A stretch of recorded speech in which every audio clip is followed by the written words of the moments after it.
Tzatziki is the best. You only need 5 minutes, 4 ingredients, and after the recipe I will share 3 ways that you and your family can enjoy it. So let's get cooking. The main ingredient in this sauce is grated cucumber. So grab yourself a whole cucumber, that works for around a family of 4, and we're going to be grating it with the skin on. So first thing you need to do is give it a wash to get off all of those nasty pesticides that can be lurking on the surface. Or better yet, grab yourself an organic cucumber so that you don't have to have any of those pesticides at all. Once your cucumber is fully grated, we're going to strain it to remove the excess water. So you can use a cheesecloth, or if you've got a muslin cloth lying around, especially if you've got a baby at home, that will work as well. Cover your small bowl or container with the cloth and pour in the cucumber. Gather together all the sides and then twist them round to form a little tight pouch, and then you're going to squeeze and you'll see all of that cucumber water coming away. Top tip: you can always keep that cucumber water for a cheeky cucumber cocktail, or if you're not into the alcohol, a cheeky mocktail. Now you can return your cucumber back to the bowl and you're going to add in the aromatics. So for this recipe we're using dill as the main herb. I really like garlic, so I'm putting in around 2 cloves and I'm using the mincer for this, but you could also finely grate it. For the dill, make sure that it is nicely finely chopped.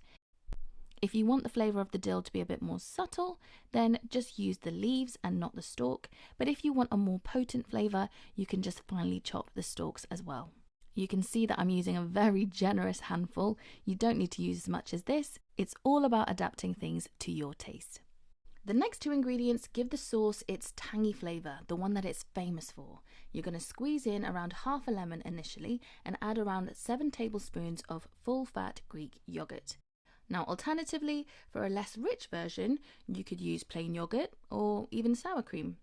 And once you've mixed all of those together, that's when you can start to add your seasoning. I would encourage you to take a taste test, because you can follow a recipe, but you know your palate and you know what your family and yourself is going to eat. So add a bit more salt. If you feel as if the tzatziki sauce is a bit too chunky, you can add a bit more yogurt. If you want it a bit more tangy, add in a bit more lemon. And even if you want a bit of a kick, you could add in a bit of paprika as well. You can also add in some dried mint too, or if you've got fresh mint leaves at home, strip off a few of those and chop those up as well. Now, once you've combined all of those ingredients together and you're happy with how it tastes, the next thing you might be asking yourself is, what am I going to eat with this? And here is where I give you my 3 recommendations of how you can be eating and using tzatziki sauce. Number 1, with salad.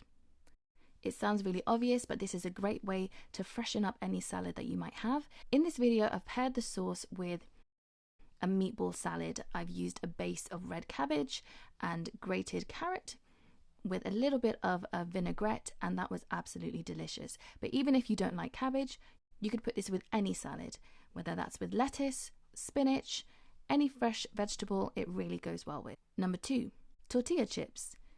If you just take a tortilla wrap, spray it down with a little bit of oil, sprinkle on a little bit of salt, and chop it up into small triangles and chuck in the air fryer for a few minutes until it's nice and golden, those serve as perfect tortilla chips that you can dip into this sauce and eat just like that. Lastly, number 3, gyros.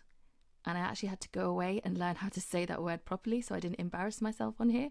Gyros is the name for the Greek sandwich that we know and love. You could fill it with chicken, you could fill it with pork, but it's characterized by that soft bread, the tzatziki, and then whatever meat and salad you choose to put inside. Any one of those options would make a great lunch or a great snack that you and your family can enjoy. If you found this video helpful, please give it a thumbs up, because I've heard that it helps with the YouTube algorithm. But apart from that, I hope you have a really great day and I hope you join me for the next video. Bye.